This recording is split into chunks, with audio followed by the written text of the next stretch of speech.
Every office has one couple nobody's supposed to know about. This is the story of two coworkers who almost pulled it off, and the 8 signs that gave them away one by one. Number 8, the synced coffee break. Nobody drinks coffee at the exact same minute, every single day, by accident.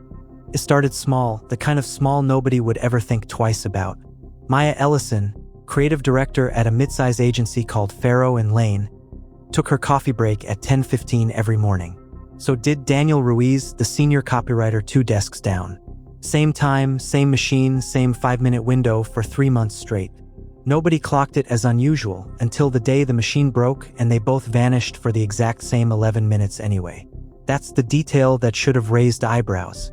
Real coincidences don't survive a broken coffee machine. Fake ones do because the 2 people involved already know exactly where they're actually going. Small routines like this are never really about coffee. They're rehearsal, and nobody in that office had learned to watch for it yet. Number 7, the calendar ghost meeting. Check any shared calendar closely enough, and you'll find a meeting that doesn't actually exist. 3 weeks in, someone on the design team noticed something odd in the shared calendar. Both Maya and Daniel had a recurring block every Tuesday and Thursday at 4 p.m., labeled only Sync Prep. No invite, no agenda, no other names attached anywhere. When a teammate finally asked what it was for, Maya said creative alignment. Daniel said client prep. 2 different answers, same slot, same week, delivered without either of them checking with the other first. That's the moment office instinct usually kicks in because real meetings have witnesses. They show up in someone else's inbox too, get rescheduled by assistants, leave a paper trail. A private block only 2 people can see, with 2 conflicting cover stories. That's not a meeting. That's a calendar quietly built to hide in plain sight, right where nobody thinks to look twice, disguised as the most boring thing in the entire office. Number 6, they stopped fighting. For 8 months, Maya and Daniel disagreed about everything. Then, overnight, they didn't. Anyone who'd sat through a Farrow & Lane brainstorm knew the drill. Maya pushed bold, Daniel pushed safe, and the room usually landed somewhere in between. It was practically a team sport. Then, without warning, the arguments just stopped completely. Every idea Daniel raised, Maya loved instantly. Every deadline Maya set, Daniel accepted without pushback. The creative team even joked about it in their group chat. Did they secretly merge into one person overnight? Funny thing is, they weren't far off. When 2 people who used to clash on everything suddenly agree on everything, it's rarely because one of them changed their mind. It's because somewhere outside that conference room, they'd already had the real conversation, the one nobody else was ever invited to sit in on. Whatever got settled, it got settled long before the meeting started. And nobody in that room had any idea a decision had already quietly been made. Number 5, the group chat goes quiet. They used to argue in the team chat constantly. Then one day, they just stopped talking there completely. For months, Maya and Daniel's back and forth in the team Slack was practically entertainment. GIFs, sarcastic replies, the occasional public roast over a missed deadline. Then it went silent. Not tense silent, just gone. No more replies, no more reactions, nothing at all. Which would have meant nothing on its own, except a sharp-eyed coworker noticed both their statuses glowing green at 11:47 p.m. on a Wednesday, weeks apart, more than once. People who genuinely aren't talking don't stay online at the same odd hour by pure accident. The conversation didn't disappear because they had less to say, it moved somewhere private. Has this ever happened at your job?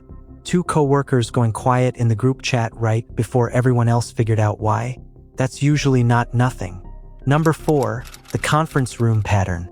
Out of 12 conference rooms in that building, they always ended up in the one nobody could see into. Farrow & Lane had glass-walled offices, which meant almost nothing stayed private for long, except one small room tucked behind the server closet, the one with frosted glass and a door that never quite closed all the way. Booking records later showed Maya reserved it 11 times in 6 weeks, always for creative review, always exactly when Daniel's calendar showed him free. No one else was ever listed as an attendee, not once. In an office where everything is visible by design, people don't hide in random places. They hide in the one blind spot they've already quietly mapped out, usually long before anyone else even notices it exists. That room wasn't a coincidence. It was the only square foot in the entire building where two people could disappear without anyone clocking that they'd both gone missing at the same time.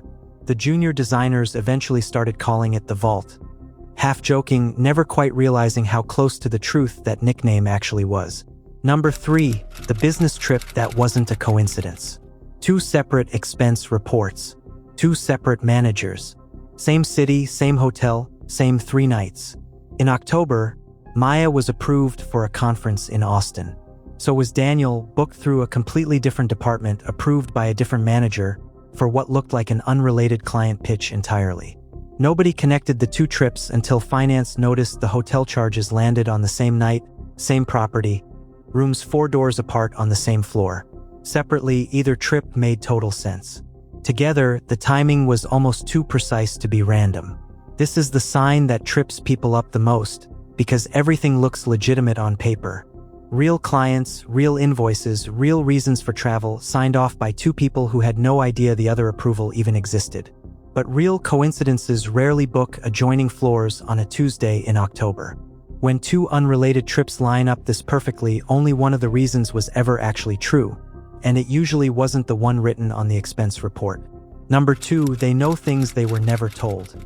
Daniel ordered Maya's coffee before she even reached the counter. Nobody had taught him that order. Small details are the hardest thing to fake, and the easiest thing to slip up on completely. Daniel knew Maya was allergic to shellfish before the office ordered Thai food for a client dinner, a detail she'd only ever mentioned once, privately, to her assistant, months earlier. Maya knew Daniel's sister's name, unprompted, during a team icebreaker where nobody else had shared that information out loud. Individually, forgettable. Together, they painted a picture of 2 people talking far more, and far more personally, than their job titles ever required. Coworkers pick up professional facts about each other. Partners pick up the personal ones instead.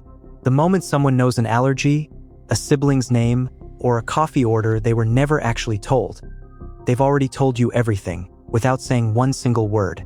Number 1, the elevator slip. 1 second. That's all it took. 1 elevator, and 1 coworker with impossibly bad timing. It happened on a Thursday 6 months after the coffee machine, the calendar block, the quiet group chat, and everything else nobody had fully pieced together yet. A junior account manager stepped into the elevator on the 3rd floor and caught Maya and Daniel exactly 1 second too late.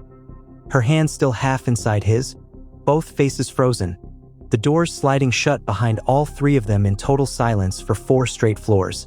Nobody said a word. Nobody had to. By Monday, it wasn't a secret anymore. It was the story everyone had already suspected, but nobody could prove until now. It rarely ends with a dramatic confession. It ends with 1 ordinary elevator, 1 badly timed door, and 1 witness standing in exactly the wrong place at exactly the right time. So, did you clock any of these signs before number 1? Tell me which one would have given it away for you. So be honest, which sign would have given you away first? Drop it in the comments, and if this felt a little too familiar,